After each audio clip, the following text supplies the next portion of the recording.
I want you to imagine your absolute favorite story. Okay. You know the one. The characters feel like old friends. You have those pivotal scenes just completely etched into your memory. Right. The spine of the book is barely holding together. Exactly. Now imagine waking up one day and realizing that a massive, like a 15-year chunk of the main character's life is just missing from that story. Wow. Yeah, it's a jarring thought. It just vanished. We invest so much in these narratives, and a gap like that leaves this profound psychological itch. But that is actually the reality of one of the most famous works in the history of theater. It really is. And welcome to today's deep dive, everyone. We are looking at a stack of excerpts from a remarkable new play called The Shadow and the Flame by Edgar Bronce-Seurat. It's a fantastic piece of work. It really is. And our mission today is to explore how this new work fills that agonizing, silent 15-year gap left right in the middle of Edmond Rostand's classic, Cyrano de Bergerac. Yeah, that massive void. We're going to unpack how Bronce-Seurat bridges Cyrano's explosive military past with his quiet, heartbreaking final years.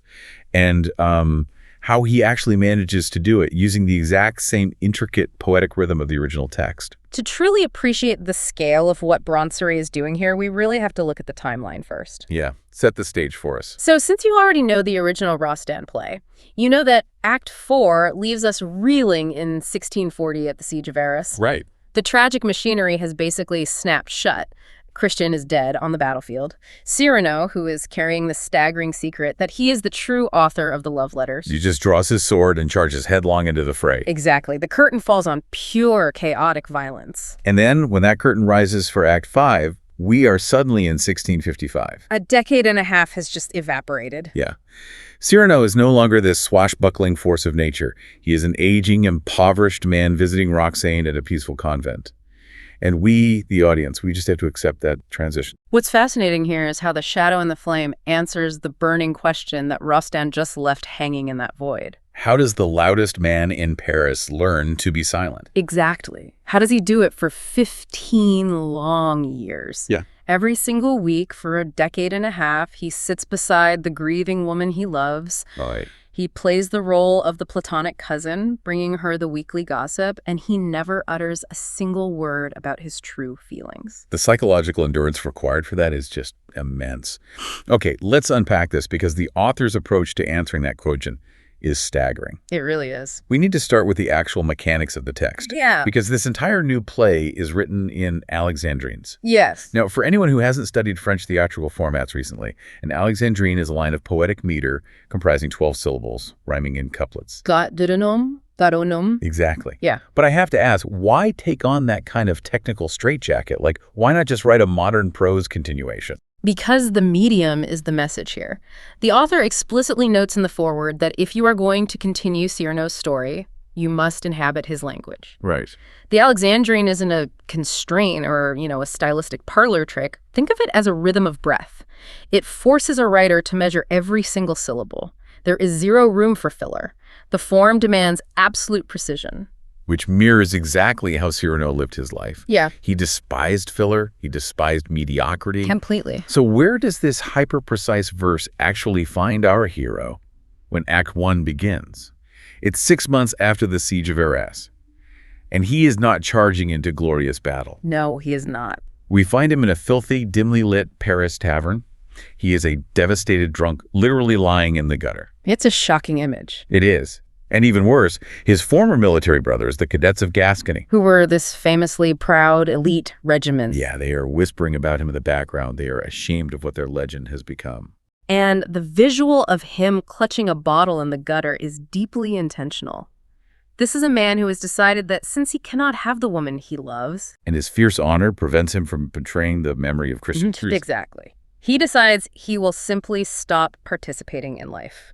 He is executing a slow, agonizing surrender. There is this visceral scene early on that captures this emotional paralysis beautifully. Oh, the bottle scene. Yes.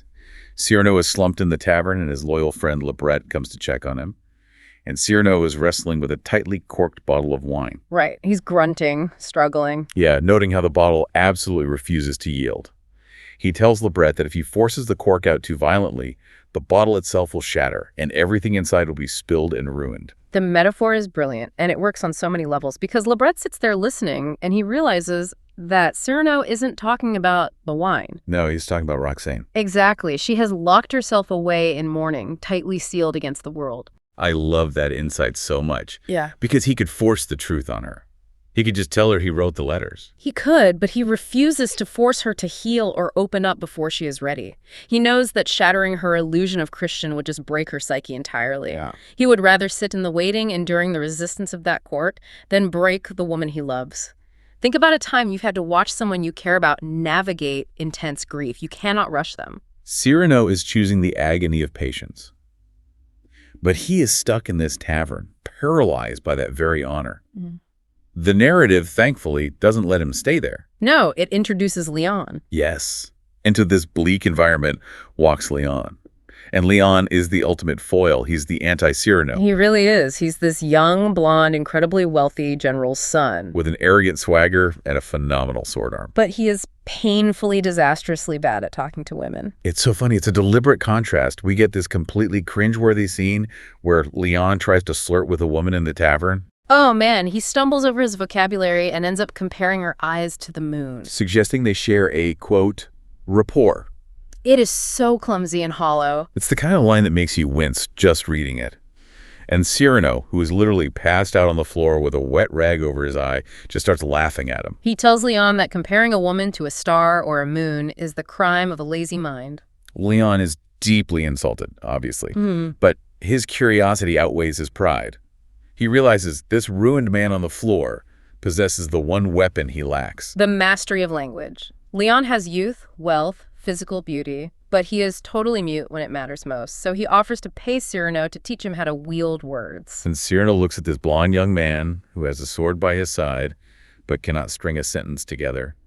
And you can just feel the ghost of Christian entering the room. It's a haunting repetition of his past trauma. Yet he agrees. Cyrano sets up a makeshift classroom in an abandoned bakery belonging to his old friend Regano. Poor Regano. He's lost his business, lost his wife, and is now just serving them cheap wine. Yeah. But Cyrano begins teaching Leon and his wealthy friends, like Henri and Gaston. And the philosophy Cyrano imparts during these lessons is profound. He demands they abandon stale cliches. He teaches them to notice specific details. Right, like the crease of a smile. Exactly. If you want to compliment someone, do not reach for the moon. Notice the way a specific lock of hair falls across her forehead, or the tiny crease of light that appears next to her lip when she laughs. He is teaching them that eloquence is born from truly observing another human being. It is a beautiful sentiment. It is, but it backfires tragically. Leon takes this exact advice, goes out, notices that specific laughter crease on a woman's face, uses Cyrano's precise phrasing, and wins her over. Amen. He completely discards her. He struts back into the bakery, treating the encounter like a point scored in a game. Which forces a massive confrontation. Cyrano is enraged. He tells Leon that words without kindness are just weapons. They're blades, and blades leave scars. And Leon, overflowing with youthful arrogance, fires right back. He mocks Cyrano for being a lonely drunk who lectures about love but cowers in the shadows. I mean, Leon is holding up a mirror to Cyrano's deepest insecurities. He is squandering the very opportunities Cyrano is denied. And furthermore, Leon accidentally insults Cyrano's nose during the argument. Yes. In the Cyrano universe, that is the irrevocable trigger. The absolute line you do not cross, so they draw swords right there among the flour dust and old ovens. And the staging of this duel is devastating. It is. Cyrano attacks with his legendary precision. But as the fight drags on, Cyrano realizes his arm is shaking. The months of heavy drinking and the sheer exhaustion of his silent grief are taking their toll. His aging body is betraying him. Yeah. Leon, who is fast and fueled by youth, actually manages to land a strike on Cyrano's shoulder. It is a stark moment of mortality. Cyrano bleeds, but sheer ingrained military instinct takes over and he manages to strike Leon in return. They draw mutual blood. They stand there, chests heaving, staring at one another.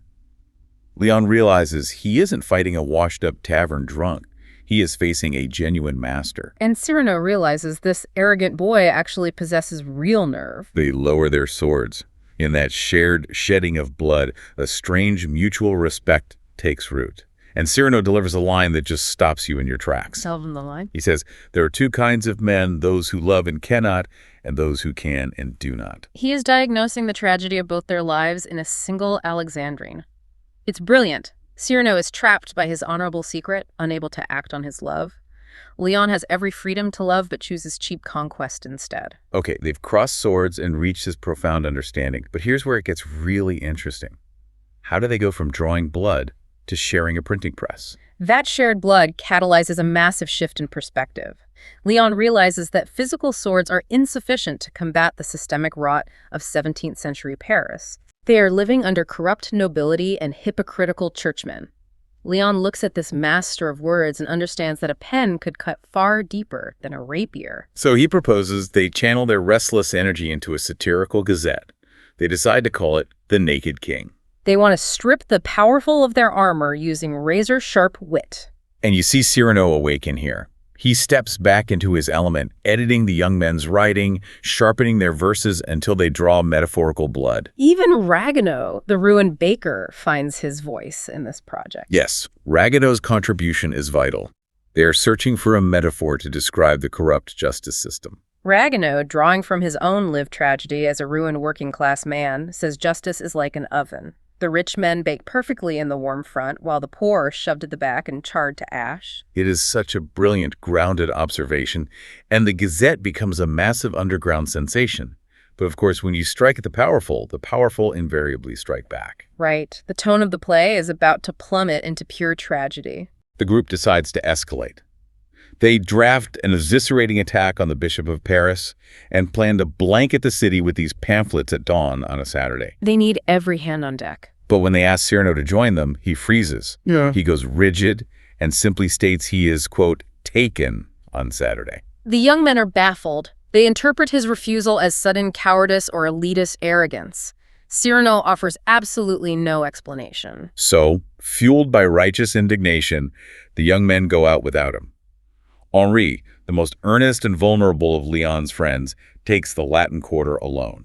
We should note, the Latin Quarter wasn't just a random neighborhood. It was the bustling intellectual heart of the city, highly visible. Exactly. It was a place designed to send a message. But the guards are waiting in ambush. They catch Henri, drag him onto the cobblestones, and beat him to death. And as a public warning, they literally nail a copy of The Naked King straight through his chest onto a wall. The aftermath back at the bakery is suffocating. Gaston, one of the surviving friends, is just screaming at Cyrano. He demands to know where Cyrano was while their friend was bleeding out in the street. He calls him a coward and a fraud. And Cyrano just takes it. He does. He looks at the bloodstained Gazette and tells them that the guards didn't kill Henri. He says his own quill killed the boy. His sharp edits pushed Henri into the fire. It is an agonizing scene because Cyrano assumes the entirety of the guilt. But I want you to consider the trap he is in. I really struggle with Cyrano's choice here. Why doesn't he just defend himself? Why let these young men, whom he has mentored, believe he is a traitor? It looks like stubborn martyrdom, doesn't it? But examine the maze of honor he has constructed. If he defends himself to Gaston, he must reveal his alibi. He must state he was at the convent. Yes, we, the audience, know he was sitting under a tree reading the weekly news to Roxane. But to reveal that alibi to these men would invite questions about his devotion. Right, they'd ask why he's visiting her every single Saturday. Exactly. It would inevitably unravel the secret of the letters, which would destroy Roxane's sacred memory of Christian. He is choosing to be the villain in his friend's eyes so he can remain the invisible hero in hers. The crushing guilt of that. He shoulders their hatred to protect her peace. It's devastating. It really is. And that heavy realization brings us to Act 4 of this new play, which executes a structural leap that I did not see coming. It jumps ahead in time, completely bypassing Rostand's famous final act. Yes, the author assumes we know the ending of the original play. Cyrano is now dead. The iconic scene under the falling autumn leaves has already occurred. He gave his final defiant performance and passed away. So we are placed back in the dim bakery in 1655. Leon, Gaston, and the remaining friends are debating whether to shut down the Gazette permanently. They are leaderless, grieving Henri and Cyrano, and feeling utterly defeated. And into this gloomy, quiet room walks Roxane. She is in deep mourning. She has come to the bakery, seeking the hidden place where Cyrano spent his hours. None of these young men know who she is.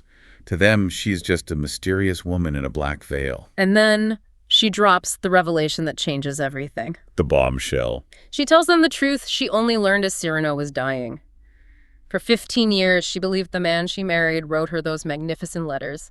She explains that Cyrano was the true author. He watched her marry another man, watched that man die, and maintained his silence for a decade and a half. It is a massive aha moment for Leon and Gaston. Suddenly, the puzzle pieces just snap together. They finally understand the mystery of the Saturdays. Yes. They realize that while Henri was dying in the street, Cyrano wasn't hiding. He was sitting in a convent courtyard, trapped by a knot he could not cut. Gaston, who had screamed at Cyrano, is just crushed by the weight of his own misjudgment. The psychological impact on Gaston is profound. He realizes he spent years hating a man who was quietly enduring a level of sacrifice none of them could even fathom. Then, Roxane produces a final item from her bag. It is Cyrano's battered black hat with its broken feather. She reveals Cyrano left a brief will with a single request: let my hat find its way to Leon. Leon is stunned by this, and he confesses to the group a secret of his own. I love this part. When he was 10 years old, he was in the audience at the theater referencing the famous chaotic opening scene of Rostand's original play. He watched Cyrano chase an arrogant actor off the stage and throw his hat into the crowd.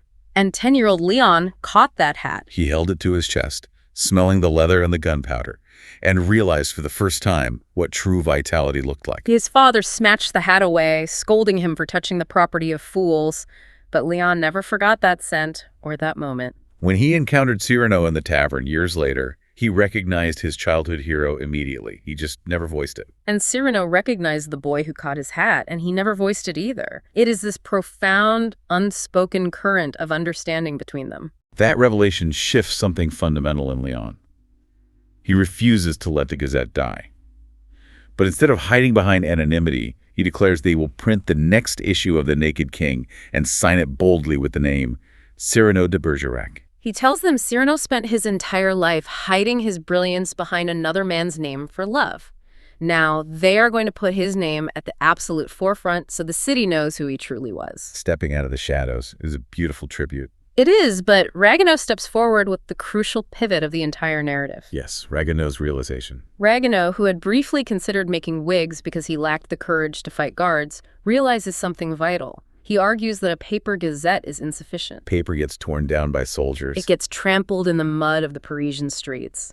If they want Cyrano's words to achieve true immortality, to really make a lasting impact, they need a larger voice. He tells them they need a voice that enters through the eyes and the ears and stays forever. This raises an important question. What medium outlasts the printing press in 17th century society? Ragueneau is talking about the theater. It is a masterful, meta-theatrical conclusion. The play is telling us that Cyrano's ultimate legacy was never meant to be confined to the battlefield, nor to a fragile paper pamphlet. His immortality is secured on the stage. That is how the quiet shadow transforms back into the eternal flame. So what does this all mean? When you step back and look at the architecture of the shadow and the flame, it isn't just a filler episode or a clever bridge to fix a 15-year plot hole. Not at all. It is a profound look at how a man transfers his military panache into the power of the pen. It's about inspiring a new generation while silently carrying an unbearable personal burden. And if we connect this directly to you, the listener, it speaks to the immense weight of the secrets we choose to carry for the people we love. Right. Sometimes the most heroic action a person can take is to hold their tongue, to absorb unfair judgment, and to sit in the uncomfortable space of being misunderstood simply to preserve someone else's peace. It also completely redefines mentorship. Absolutely. True mentorship often involves teaching others to wield tools we ourselves, due to our own wounds or circumstances, cannot fully use. Cyrano spent 15 agonizing years wielding his words as a shield for someone else's name and ultimately died in silence. But his words survived the silence. They did. So we want to end with a final lingering question for you to ponder as you go about your routine. If our greatest legacies are built not by the battles we fight, but by the truths we leave behind in ink, what words are you holding back today that could change someone else's tomorrow? That is a phenomenal question to end on. Thanks for joining us on this deep dive. Until next time.